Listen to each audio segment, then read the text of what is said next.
अब सेट 3 में चलते हैं। 822 एच एक्स है, खंड अ है, बहुविकल्पी प्रश्न है। पहला प्रश्न है, यदि 26 56 का लौसत 156 है तो मौसम का मान क्या होगा। हम जानते हैं मौसम बराबर क्या होता है। मौसम बराबर, पहला प्रश्न है मौसम बराबर पहली संख्या गुणे दूसरी संख्या बटे लौसत। ठीक है, पहली संख्या कितना है 26 है और दूसरी संख्या कितना है 156 है, बटे लौसत कितना है 156। 156 से कट जाएगा तो बचेगा क्या 26। इसका आंसर हो जाएगा बी वाला। ठीक है, निम्नलिखित में कौन सा सअभाज्य संख्याओं का एक युग्म है। सअभाज्य ये होता है कि अगर दो राशियां दिया हुआ है, जैसे दिया हुआ है ये दोनों, तो दोनों का जिसका अभाज्य गुणनखंड यानी कि जिसका HCF केवल एक होता है सअभाज्य संख्याएं कहलाते हैं। तो इसमें ऐसा कौन है जिसका अभाज्य गुणनखंड केवल एक ही होता है, मतलब मौसम हमारा एक ही होता है। तो देखा जाए तो 18 और 25 है, इसका गुणनखंड का इन दोनों का HCF केवल एक होगा। अन्य किसी का जैसे 14 है तो 7 इसमें है तो 7 इसमें भी है, तो ये हमारा नहीं होगा, ये वाला विकल्प यानी बी वाला सही होगा। और कह रहा तीसरा नंबर, बिंदुओं 5,0 और -12,0 के बीच की दूरी क्या होगी। तो बीच की दूरी के लिए सूत्र हम जानते हैं, क्या होता है x2 - x1। बीच की दूरी बराबर क्या होता है x1 - x2, x1 - x2 यानी 5 माइनस है तो प्लस हो जाएगा 12 का वर्ग, और ये हमारा 0 ही होगा। x2 - x1 y1 - y2 यानी 0 - 0 का होल वर्ग। 12 और 5 हो जाएगा 17, 17 का वर्ग, 0 इससे मतलब है नहीं, 17 हमारा आंसर हो जाएगा 17, यानी डी वाला विकल्प सही होगा।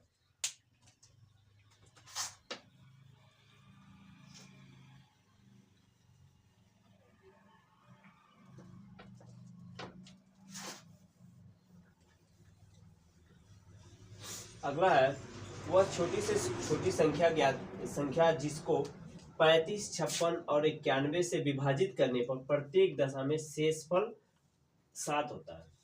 यानी प्रत्येक दशा में शेषफल क्या बच रहा है 7 बच जा रहा है। तो हम पहले क्या करेंगे, इस 35, 56 और 91 का पहले हम लॉस निकाल लेंगे। 4 नंबर है तो 35 का क्या होगा, 35 का हो जाएगा 5 × 7, और 56 का क्या होगा 2 × 2 × 2 × 7 × 56 यानी 7 हो जाएगा ये। और 91 का 7 × 13, तो इसका पहले हम लॉसा निकाल लेते हैं। तो क्या पहले मिल रहा है 7 मिल रहा है, सब में 7 लिख दिए, फिर 5 लिख दिए, फिर ये तीनों लिख दिए, और × 13 हो गया। 5 7 35 × 8 × 13 यानी 35 × 13 × 8 104 हो गया। 104 में पहले क्या करते हैं 35 का गुणा करते हैं, 5 को 20, 5 हो गया, 3 को 12, 3 4, ये 6 यानी 3640। और शेषफल हमको 7 बचाना है, इसमें क्या करते हैं 7 जोड़ देते हैं, तो 7 जोड़ देंगे तो कितना हो जाएगा 3647 हो जाएगा। कोई विकल्प मिला होगा 3647, यानी सी वाला विकल्प हमारा सही होगा।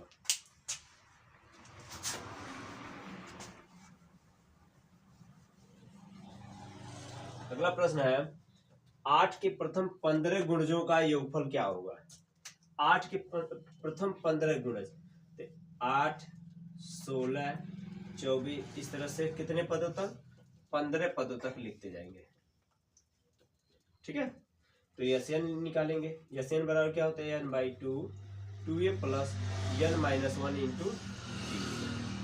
तो n का मान कितना है 15, 15/2, 2a यानी 8 हो गया, 15 - 1 × d का मान कितना हो गया 8 हो गया। घटाएंगे तो d का भी मान हमारा 8 ही होगा।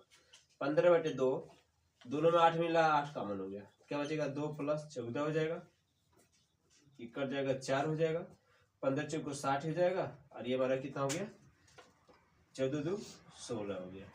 0 हो गया, 6×36 को 6 हो गया, 3 बच गया, 6 को 6 3 9, 960 हो जाएगा। यानी ए वाला विकल्प क्या होगा, सही होगा।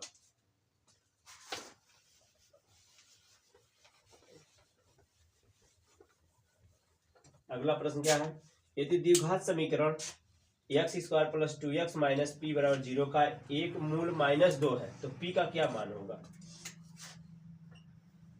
x² + 2x - p = 0 का एक मूल -2 है, इसलिए x = -2 रखने पर, ठीक है, रख देते हैं, जहां x आया -2 रख देंगे, तो -2 का वर्ग हो गया +2 × -2 -p = 0, -2 का वर्ग करेंगे +4 -4 -p = 0, ये कट जाएगा, यानी p बराबर हमारा क्या हो जाएगा, 0 हो जाएगा, यानी ए वाला विकल्प क्या होगा, सही होगा।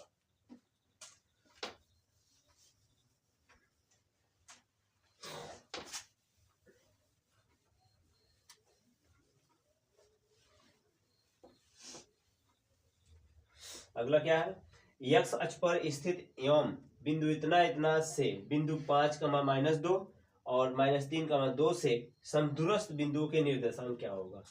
तो 7 नंबर है, पहले क्या करेंगे, x अक्ष पर स्थित एक बिंदु मान लेंगे x, 0, इससे दो बिंदुएं हैं जो 5, -2 है और -3, 2, अगर ये P हो गया तो इसको A और B मान लेंगे, यानी कि समदूरस्थ मतलब इस बिंदु से समान दूरी पर स्थित है लोग, यानी कि PA बराबर क्या है, PB है।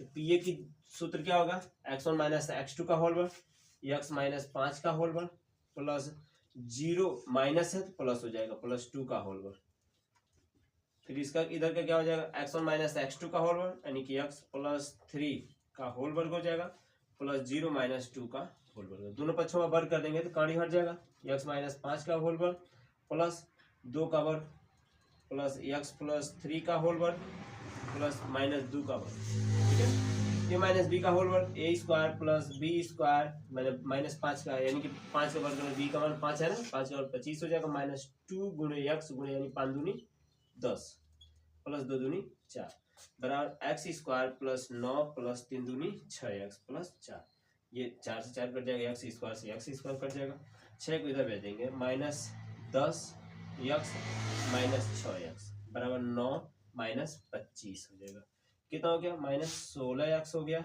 और ये कितना हो गया, -16, ठीक है, तो x = 1 हो जाएगा, यानी x पर स्थित बिंदु क्या माना गया है, x, 0, यानी क्या हो जाएगा, 1, 0 हो जाएगा, यानी कि डी वाला विकल्प हमारा सही हो जाएगा।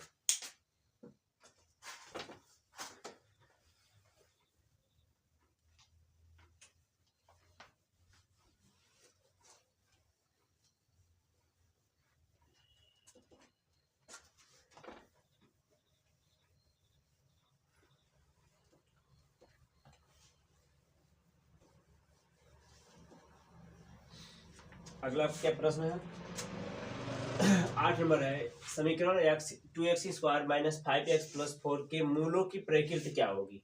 तो हम जानते हैं मूलों की प्रकृति निकालने के लिए x² - 5x + 4 = 0 है, पहले हम a का मान निकाल देखेंगे, a = 2, b = -5, c = 4, तो मूलों की प्रकृति ज्ञात करने के लिए पहले d का मान निकालते हैं, तो d बराबर क्या होता है, b² - 4ac, b का मान -5 का होल वर्ग -4 × 1 = 2 × 4, यानी 5 × 5 = 25, 4 × 4 = 16, 16 दूनी 32, 32 यानी कि बचा 5 2 7 -7 हो जाएगा, यानी काल्पनिक होगा, ठीक है। अगर यही मान हमारा d का मान 0 से बड़ा होता तो मूल वास्तविक था और समान होता, अगर 0 आता है तो मूल वास्तविक और समान हो, लेकिन यहाँ पर माइनस आया तो मूल काल्पनिक हो जाएंगे, ठीक है।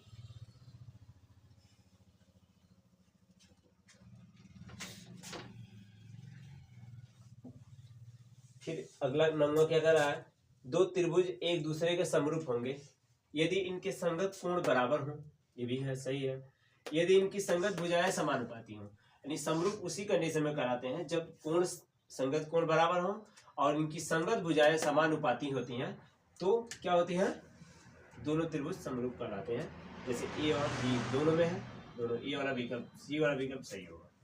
इसके बाद 10 नंबर में क्या कर रहा है, चित्र में मान दिया ये दोनों समांतर हैं, इसका मान 70, ठीक है, इसका 125 दिया, तो किसका मान पूछा गया, ओ ए बी का मान, इस कोण का मान लिया। यदि हम इस कोण का माप ज्ञात कर दें तो तरीका तो बहुत है।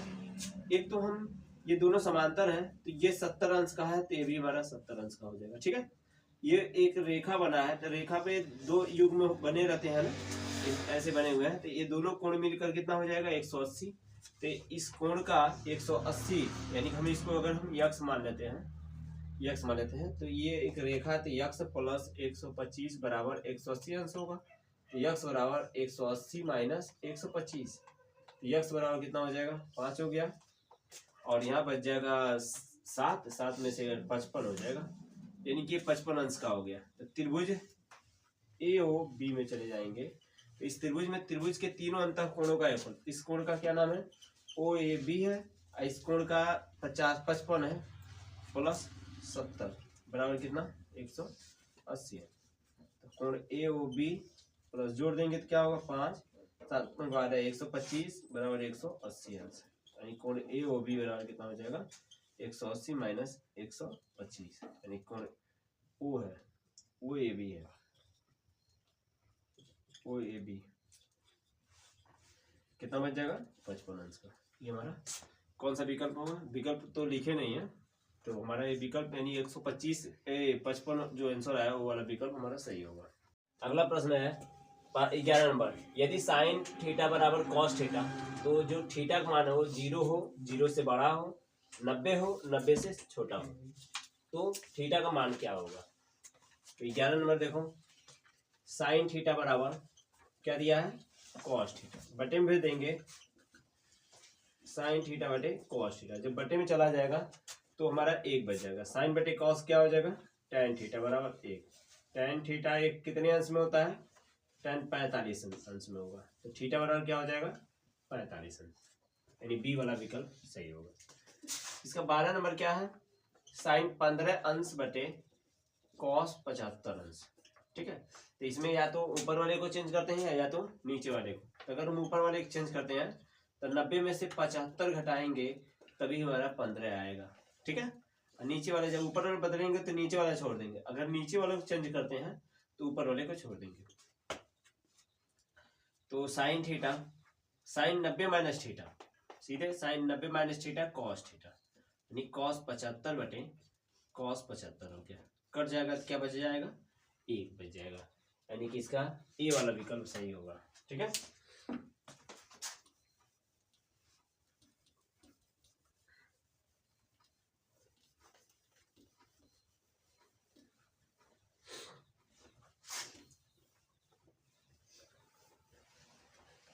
अगला क्या है 13 number, sine theta minus cos theta बराबर 0, तो पूछा है कि साइन पे पावर 4 थीटा कॉस पे पावर 4 थीटा का मान क्या होगा। इसको इधर भेज देंगे तो साइन थीटा बराबर माइनस इधर गया तो प्लस हो जाएगा। अभी यही प्रश्न हो गया, साइन थीटा बराबर कॉस थीटा, तो थीटा बराबर कितना आया था 45 अंश आया था, ठीक है। अब हम क्या करेंगे साइन पे पावर 4, साइन पे पावर 4 थीटा प्लस कॉस पे पावर 4 थीटा, यानी थीटा का मान निकाल दिए हैं यहाँ पर रख देंगे 45 अंश प्लस कॉस पे पावर 4 45 अंश, कॉस 45 का मान होता है 1 बटे कॉड़ी में 2, 4 घात है 4 घात लगा देंगे, फिर कॉस का भी मान 1 बटे कॉड़ी में 2 ही होता है 45 का, तो इसका हो जाएगा 1 बटे 4 प्लस 1 बटे 4, यानी कि आधार बराबर तो अंश को जोड़ देंगे, कितना हो जाएगा 1 बटे 2 हो जाएगा। और इसके बाद 14 नंबर है सेक ए प्लस tan ए और 1 माइनस साइन ए आया ना, तो सेक ए को हम क्या लिख सकते हैं 1 बटे कॉस ए प्लस साइन ए बटे कॉस ए, ठीक है, 1 माइनस साइन ए, दोनों का आधार बराबर है तो उसको ऐसे ही रख देंगे 1 प्लस साइन ए, 1 माइनस साइन ए को ऐसे ही रख देंगे, ऊपर गुणा करेंगे तो a plus B A minus B, तो 1 माइनस साइन स्क्वायर ए बटे cos A. 1 minus sine square A cos square A, ठीक है, बटे कॉस ए। कॉस स्क्वायर में कॉस से भाग दे देंगे तो एक कॉस ए बच जाएगा। तो इसका डी वाला विकल्प हमारा क्या होगा, सही हो जाएगा।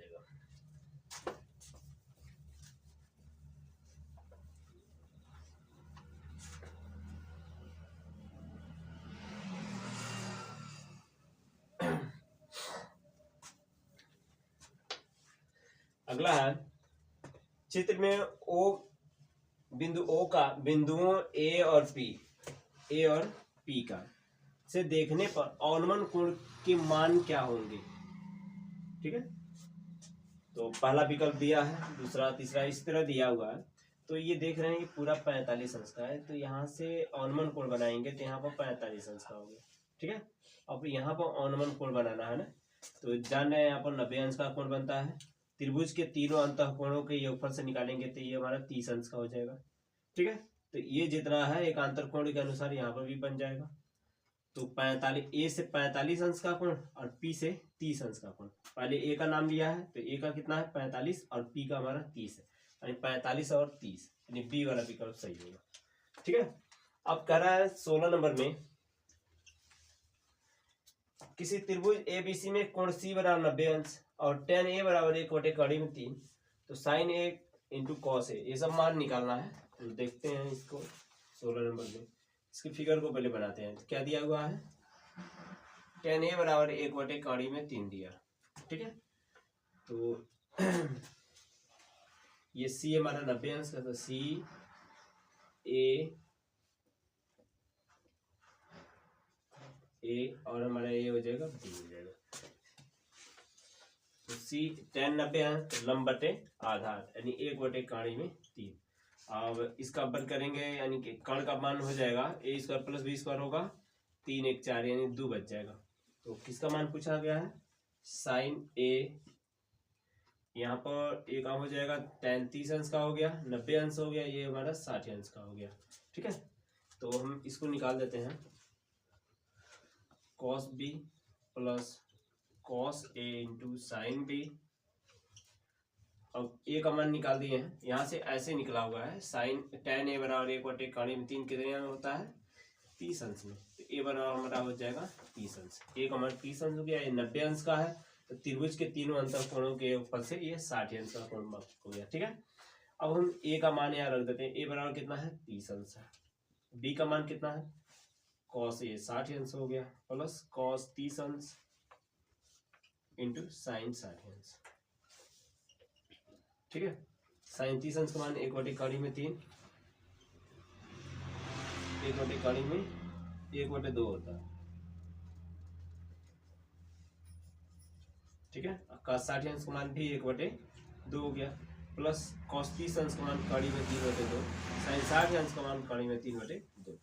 गुणा करेंगे तो 1/4 प्लस ये गुणा करेंगे तो 3/4, आधार बराबर तो अंश को जोड़ देंगे, कितना हो जाएगा 1 हो जाएगा, यानी सी वाला विकल्प इसका सही हो जाएगा। इसके बाद है 17 नंबर,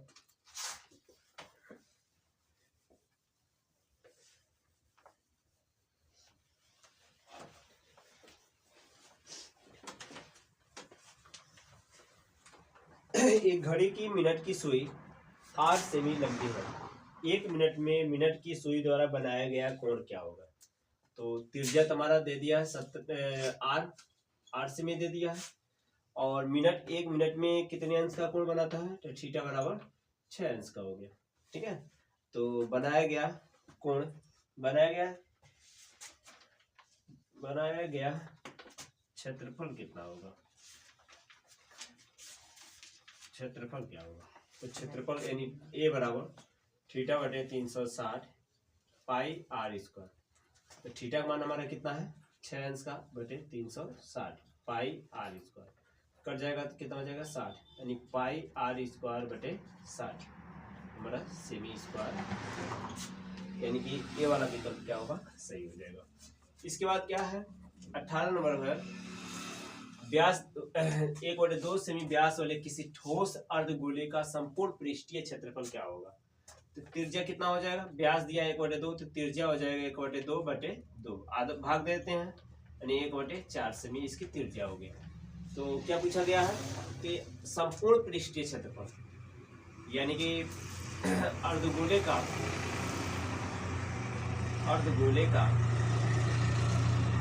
संपूर्ण पृष्ठीय क्षेत्रफल क्या होता है 3πr²।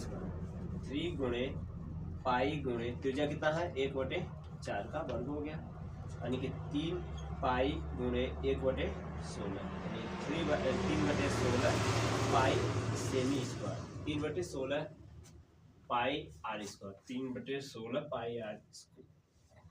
पाई सेमी स्क्वायर। बी वाला विकल्प सही होगा। इसके बाद है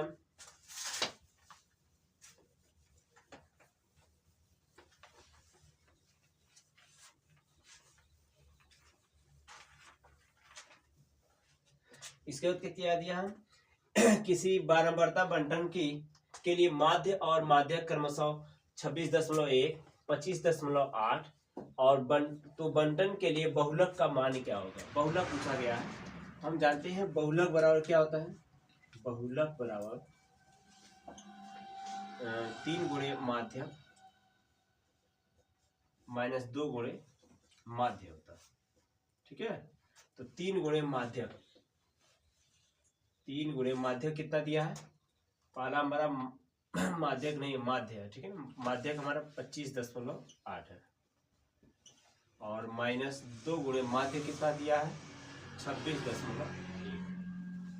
8 3 24, 5 3 15 2 17, 3 दूनी 6 7 और ये कितना हो जाएगा 2 हो जाएगा, 6 दूनी 12, 2 दूनी 4 5, घटा देंगे तो 2 और 5 और ये 2 यानी 25.2 हो जाएगा। सी वाला विकल्प सही होगा। ठीक है, इसके बाद 20 नंबर है केंद्रीय प्रवृत्त की माप क्या होगी। पहला दिया हुआ बारंबारता, दूसरा माध्यक और डी वाला विकल्प दिया बी और सी दोनों होगा। तो हम जानते हैं केंद्रीय प्रवृत्त की जो माप होती है वो माध्यक होता है, माध्य होता है और माध्यक होता है, दोनों होता है, यानी डी वाला हमारा क्या होगा विकल्प सही होगा। ये हमारा राइट आंसर हो जाएगा।